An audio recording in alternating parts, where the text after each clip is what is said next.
I'm Craig Kenneth, a relationship coach and a psychotherapist. Every relationship is different and every breakup is different. Work with me and you'll get professional help on your situation. And if you're in no contact, focused on personal growth, my workbook series, The Knowledge, will help you make changes like you've never made before. Available now at AskCraig.net.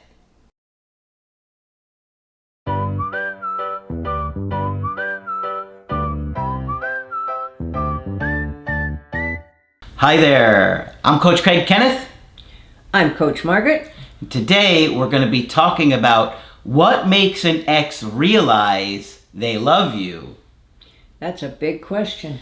Yeah, when you're going through a breakup. When you're waiting for that person to reach out, oh yes. Yep. So we're going to talk about this today, and we got a bunch of points that we want to go over to share because, you know, when you're feeling that breakup, oh man, Margaret, it is so painful. You feel like your world has ended and you have ended, and yeah. Yeah, and you know, a lot of times those last interactions you've had with your ex, they're telling you all these things that you did wrong. Yeah. And they feel such like this upper hand of power that they will just say all kinds of mean, hurtful things to you. Maybe even things they've only thought once or twice in their relationship. Once they get on a roll, you think it all comes out, huh? Yeah. And so, you know, it's... That doesn't leave you in a really good place, no. does it? And so then you're sitting there thinking about, well, why would they ever come back to me? So we're going to talk about that, okay? What makes an ex realize they love you? Well, first of all, and maybe this is obvious, but love is extremely powerful. Yes, it is. Right? Yes. You've heard sayings like, love will make you do crazy things. And we heard that one just recently. Yeah. Yes. And probably many of you guys are thinking, yep, if you knew what I did. Yeah. Right? Yeah. Yeah. And it's true. Because that feeling is so overwhelming that you just are afraid and scared and sad and overwhelmed. And Overwhelmed is the big one. And you can't turn it off. No. And it's very hard to function when you feel overwhelmed emotionally. Yeah. When you feel a really strong bond with somebody, I mean, that doesn't go away. No. It really doesn't. You know, think about how many people in your life and many partners you've truly loved. You know, for many of you, it's probably under a handful, right? I mean, for most people. Yeah. I mean, there may be plenty of people that you've been in relationships, but with some people that you really feel like, wow, I really love that person. Yeah. You know, not many of those people come along in your life. Very few. Yeah. So we see it all the time. Love is what makes people work hard and be ambitious and build businesses for their family and to provide. You know, love makes the world go round. Yep. It's so powerful, that bond that we feel with our caregivers, our family, and ultimately our romantic partners. It's just an overwhelming feeling that they're going to have, okay? Now, they may push it aside, they may hide it, they may try and ignore it, especially when the breakup is first happening, but they can't escape that. No, they can't, and I think people forget that. And partly because most people, when they break up, go ice cold. Yes. I hear it daily. Yes. Well, you don't know how cold he or she was when they broke up with me. Now, I don't think they ever loved me. No, I think they probably did. But it's difficult to break up, and lots of times people go cold. Yeah. Yeah. Well, a lot of times the other person, your ex, for whatever reason, feels like that relationship wasn't working. Right. That it wasn't going to change. That things were not going the way they had hoped they were. Maybe they had asked you to change. Not always. I mean, there are all kinds of reasons people break up. But, you know, feeling frustrated or upset or, you know what I mean, stuck, maybe they feel like they had to end it. You know what I mean? Right, exactly. There are a lot of reasons why people think they have to end it. But it doesn't mean that it's always going to stay that way. No. And that's really important to understand. You know, I think one of the things that people feel, though, when somebody breaks up with them is, well, if they really loved me, would they have broken up with me? And I think, yeah. Yes, oftentimes I think yes. Yeah. there are many reasons why somebody might have ended the relationship, even if they didn't want to. You know, you've even heard things like, oh, they threw me away like trash. Yeah. They threw you away like trash. He acts like I don't exist. Yeah, I mean, there are many really healthy relationships and strong connections that nobody threw anyone away like trash. It wasn't working for whatever reason. Right. And those things have to be, you know, identified and explored. Yeah. But oftentimes it's not until after the breakup do they feel that way. So in so many of our videos, we talk about not reaching out, no contact, right? And that's what we mean when we say no contact. Yep. We're saying allow that person to reach out to you when they're ready. That's what we right. mean when we say no contact. Because when somebody ends the relationship, you really want to respect their decision. And, you know, even though every fiber of your being says, call them, text them, grand gesture, handwritten letter, Yeah. clean slate. And all of your hormones say that too, that, you know, you've lost somebody, try and get them back as fast as you can. Here's a little extra energy. Mm-hmm. Yeah. Ultimately, that comes across as insecure. Right. Right? And we are trying to show you and teach you that secure, confident behavior is attractive. Very good point. Maybe you could expand on that. Very good point. I think what Craig is saying, and I think it's a brilliant idea on his part, that, you know, when you're upset and you really want to reach out to that person, you don't feel like you're going to get through the next day unless you get a chance to talk to them. That is insecure behavior. Mm-hmm. Okay? Respecting their request for space is secure behavior and is much more likely to be appreciated and admired. And create attraction. And create attraction. Which is my next major point that I wanted to talk to. Okay. Because when you show attractive behavior in a breakup, that you are confident, that you are secure, that you can handle yourself, they are going to be more attracted That's to right. that. That's right. Okay? You know, think of two magnets and that attraction, right? That's like two people. And, you know, if you were doing the handwritten letter or the good reminder text, all those things, that's like flipping the magnet around. That's and they're right. pushing it away, right? So every time you think about reaching out, imagine you're flipping your magnet around and you're going to push them away. But, you know, it's okay to feel awful inside and still have an exterior of absolute confidence and I wish you well and et cetera, et cetera.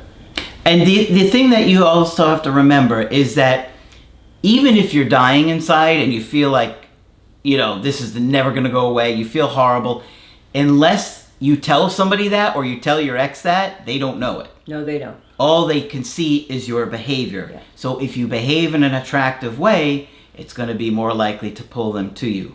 Okay? So when you think of a clean slate message or a good reminder text or a accountability letter, imagine you're flipping your magnet and pushing them away. Yeah, because that's essentially what you're doing. It really is. And we know because we see it every day. Every week. Every week. Yeah. Margaret, I think we are at some point going to have to just keep a chart. All three of us just keep a chart of what happens when you do the accountability letter and just keep track of stats. Okay, good idea. I think we should do that. And you'll see. Because I tracked it for 1 year, and I just remember every time, no response, no response. Yeah. That's not what's going to attract your ex. And no, they're not going to forget about you. I'm sure you're going to get to that. Yeah, that's a good point. Let's jump in with that. Well, and most people say, he never loved me anyway. I mean, he couldn't have dumped me like this if he ever had loved me at all. So he must have been lying to me the entire time. No. From what you describe, it sounds like he did love you and that something has gone wrong along the way. Mm-hmm. So understand, nobody who's been with you for a series of months or years and been intimate with you is going to be able to put you out of their mind altogether. But she was so cold when she broke up. Still, that's not how we're wired. We're wired to connect. Yeah. And any loss of connection makes us miserable. Yes, that's Okay? true. So, no, they're not going to forget you. They may want to, but even if they want to, they can't. Yeah, and many of you may be looking for ways to remind them. Like a clean slate message or a handwritten letter or something like that. Or even being dramatic on social media. That's not going to re-attract your ex, okay? I want to talk about this. I know sometimes you get hurt when you see your ex posting on social media. Maybe they're posting with a date with somebody else. You're angry. You've heard they're dating somebody else, or whatever it might be that's upsetting you. You don't want to post angry posts. No. You don't want to post anything that you're going to regret. Okay? Here's some food for thought. Consider how you would act if you knew that whatever you posted would somehow get back to your ex. Mm-hmm. Could be a friend telling them. They could be stalking you. They could be creating a fake account. Post only what you would want them to see. Right. And I get questions now, should I stop posting altogether? No, you don't want to stop. You're living your life, but be careful what you say. Yeah. So just to be clear, if you're going to give yourself the best chance to reattract somebody, don't do anything dramatic on social media, okay? All right, next point. And this is a big one. Oftentimes people don't realize what they've had until it's gone. You don't know what you got till it's gone. That's Isn't there right. a song to that effect? Yep. But gone is the key word. Yeah.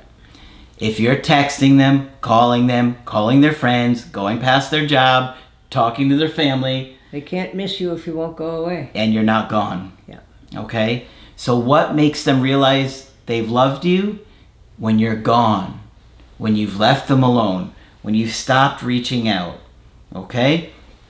Mm-hmm. You know, Margaret, I was saying to you earlier that in relationships, a lot of times after an extended amount of time, people kind of take each other for granted a bit. You know, you get into a rhythm of how you live, and yeah. You treat people differently a year in or 6-7 months in than you did at date number 3 or date number 5, right? And of course that's normal. You know, we can't all be at our best all the time, right? No, we're tired, can't possibly. Stressed, whatever. But, you know, two people can kind of take each other for granted and realize, or not realize that if you're neglectful, you ignore them, you're not listening to what their needs are. And that's where we make the big mistake. Yeah. Yeah. That they're going to lose attraction for you. And so, you know, it happens, I think, with both parties in the relationship. Absolutely. I'm not saying that it's just you that was broken up with. Yeah, a lot of times the person, even the dumper, took you for granted in the relationship. Yeah. Which means that you've got to work at it every day. Yeah. Of wondering how your partner is doing. We all kind of assess our own feelings every day. What kind of a mood am I in this morning? But you have to be as tuned into your partner as you are to yourself.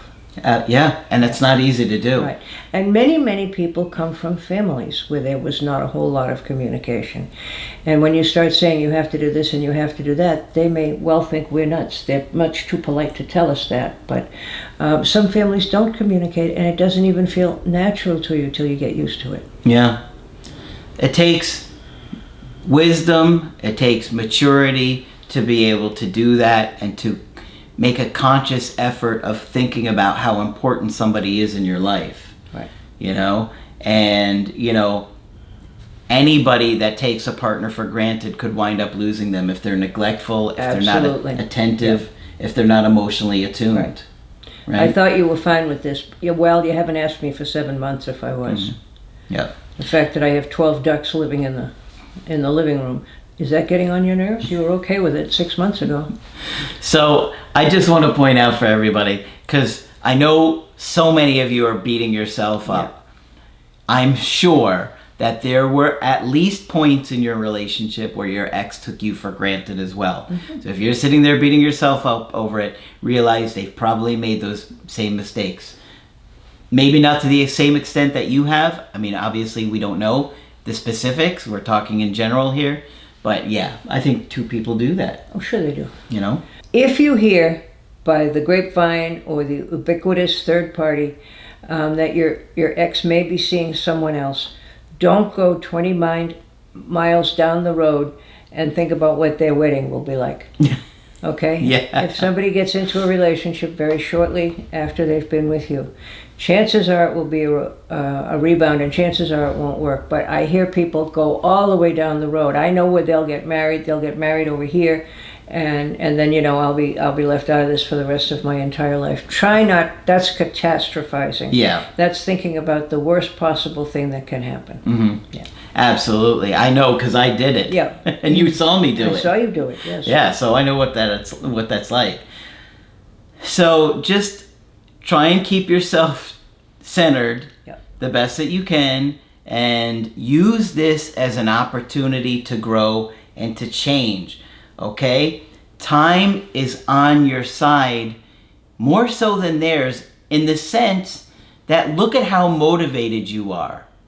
Look at how you're watching videos every day. You're trying to learn. You're trying to grow. Right. Your ex isn't doing those things like you are. Maybe somewhat.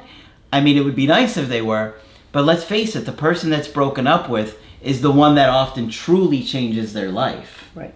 Right? Yes. So time is a big factor in making your ex realize that they miss you and they love you. And it gives them opportunities on their own, without you pressuring them, to reflect on things. And once they've seen a couple of other people, you might look real good. That's absolutely true. Margaret, the way I see it is that time and distance gives perspective. That is absolutely true. Yeah, if you're right up close to the situation, you can't see it. Especially when you're so emotional. As you can step back, it can look much clearer. Yeah. Things that maybe were upsetting to your ex at the time of the breakup probably aren't even going to bother them, or they probably won't even think about those things even a few weeks later. Believe it or not, a lot of these things that you can tend to obsess on, your ex might have thought, oh, no, I didn't think too much about it. I just knew you were upset at the time. You know what I mean? Yep. And so time gives your ex some opportunities to really look at things and realize that, maybe I did make a big deal about that thing at the time and it really wasn't. Mm-hmm. Or maybe I got upset at him because he said this thing, and now that I see it, was it really worth losing somebody I love over those things? I think that along with that, we kind of forget about the negative qualities our ex had after a breakup, after time. Mm-hmm. So those mistakes that you made, if you give them time and space to reflect and have their own space to think about things, they're going to likely look at some of the things that you did and say, you know what, that wasn't such a big deal. And, they kind of forget about these things that you did that annoyed them. Yeah. Right? Oh, yeah, sure. And they kind of remember you as a whole person that brought so much value to their life. And that's a very healthy view. And you're talking about somebody who can see another person as mixed. Okay? However, if you came from difficult circumstances, sometimes people grow up kind of seeing each other as all good or all bad. Yeah. Fight that. We're all mixed. We have good qualities and bad qualities, except for Craig, who only has good qualities. It's true. Yeah. Okay. And Margaret. Well, yeah. Okay, so like I was saying, time and distance gives perspective, but with reflection, that brings a lot of clarity. Okay, so that's another good thing for your ex, to have that space and time, right? To have those things, to get clarity, just like you'll gain clarity during the breakup. And I got one other real major point to talk about here. It's not always about you. And it's very difficult to help people understand that. Yes. It's not always about you. Okay? So here's my point. Everybody has their own mental health and attachment issues, right? Some have more. We all have them. Some have less. Some have bigger holes in the cheese, as like Margaret likes to say. That's the image that's favored out there. Your healthy parts are the solid part of the cheese, and then we all have our own configuration of holes and partially covered spots and all that. So my point is this. One way that your ex can realize that they love you and they come back is through their own mental health improving. Yeah. Okay? If they had a depression, maybe they've gotten help for it. Maybe they've worked through those things. Maybe they had a lot of trauma or guilt or attachment issues from early childhood that they hadn't worked through. Yep. Right? And that will get in the way every time. It will. Yep. It really will. And so if those areas improve, that can give them the ability to value you more and to value all those things that you brought to their table. Another big one, has that person individuated? That's a huge one that I think goes unnoticed a lot of the time. Yeah. And I think the easiest way, the quickest way to describe it is I will often hear, her mother is her best friend. Mm-hmm. Okay? Words I've learned to hate. Because the suggestion is that this woman isn't going to make any decisions that her mother doesn't agree with. If mother isn't secure enough to let her daughter go graciously and is going to fight her, you're going to have problems. So not having separated from your family of origin, as Craig points out, not having individuated and decided what you think and feel, can definitely interfere with making a commitment. Yeah. And after a breakup, a lot of times somebody will individuate, right? Because that's kind of part of a breakup, right? It's part of a breakup, absolutely. Yeah. To again look at what you want, what you need, and are you on the right path to get that? So the individuating from you and the breakup could also trigger them to individuate from other people. Yep. Right? We hope so. We would want that for them. In the service of becoming more secure themselves. Absolutely. Yeah. So at the time of the breakup, they may have not been in the right place emotionally. Mm-hmm. They may have been overwhelmed with their own mental health issues that they couldn't be in a healthy relationship. And so maybe they even ended it out of guilt. I'm not giving you what you need. Yeah. Oh, we hear that all the time. I can't give you what you need. I need to break up with you. Mm-hmm. You need more than I can give you. And of course, sometimes that's legitimate, sometimes it's not, but take it at face value. Yeah. Of course, one of the big things that we talk about is attachment and attachment styles. And, Margaret, we see a lot of avoidance sabotage relationships. Yes, we do. Right? And so let's talk about that a little bit, because it's really important to understand a lot of these people have been broken up with an avoidant. And so why, maybe even things were great and you're like, I don't understand, why are they sabotaging this relationship? Why would somebody intentionally ruin a great connection? Yep. Because they're more afraid of being loved than they can put into words or than you can understand. Yep. I talked to a very lovely gentleman a couple of weeks ago who said, he was really in love with his girlfriend. She had finally broken up with him and he was brokenhearted. And he wanted to marry her, etc., etc., etc. And I said, well, did you tell her? And he said, no, I always said I needed another 2 years to come to terms with it. Well, that worked for, I think, 2 rounds. We were up to 4 years at that point. But every time it would come close to making a commitment, to being, the first person in her life, to have her be the first person in his life, was terrifying to him. And that doesn't just happen out of the blue. People get anxiety attacks and think about being smothered if they make a commitment to a partner. Yeah. So it's hard. It's crazy. And there are people who do it. And it isn't that they don't want to marry you. It's just when it gets really close, they get really scared. Yeah. It's so crazy how we want closeness and then we get it and then we're afraid of it. Scared to death, right. Yeah. And that's attachment issues. Yeah. It's that the relationship with mom was never quite secure enough. And, Margaret, I even had this recently. People oftentimes don't feel like they deserve somebody. That happens a lot. Yeah. And when you think of how people beat themselves up, women are slightly better at it than men, but I've seen some pretty champ guys too. It must have been this about me, it must have been that, if I hadn't done that, if I hadn't done this, if I had said this, if I had done that. So we're very, very critical of ourselves. That evil little inner voice, you will recall from our friends the Firestones, can say, no wonder he doesn't love you, you're not much good anyway. And if you got that message from your parents, then that's what's going to come into your head. Yeah, and so you get scared to be close to this person because you're thinking, well, they're just going to leave me anyway. So you're going to be afraid of either being abandoned or smothered. okay? Because we all live between the two poles.